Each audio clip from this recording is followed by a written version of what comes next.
The Kern County Fairgrounds, home to the Budweiser Pavilion and typically livestock as well as fried foods. I'm Sam Hoyle, your neighborhood reporter. However, on Friday, it was home to an interagency radioactive bomb simulation. The real intent is to try to put together a real-world scenario. They can envision.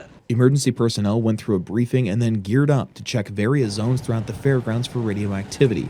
While it may sound scary, organizers say they hope this never happens, but if it does, they want to ensure they have their bases covered. Not only how they're going to go ID that it's a radiation event, set up a hot zone, address the whole event, go in and identify, but also deal with the local people who are going to make decisions. Chuck Tobias, the assistant chief for the governor's office of emergency services, said the one thing he hopes people take away from this training are relationships with others in various agencies.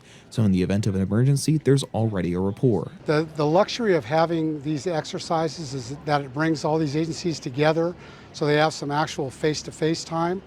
There's a lot of recognition that occurs, and so when a real event does happen in any jurisdiction, a lot of times they're going to see the same individuals that they just previously worked with at an exercise. So it kind of makes it a little bit easier for them to mold into the overall mission. Local agencies like the City of Bakersfield, Bakersfield Fire, Kern County Fire, and many more were in attendance, alongside state agencies like the 95th Civil Support Team and federal agencies like the FBI. While the event was focused on a radiological event, BFD Public Information Officer A.J. Clark said the techniques used throughout Friday could help them in other instances as well. Everything that we learned here, we can incorporate into other events too.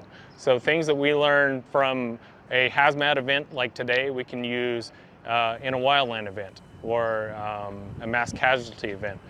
They are still a lot of the same principles that we use daily to help protect the public.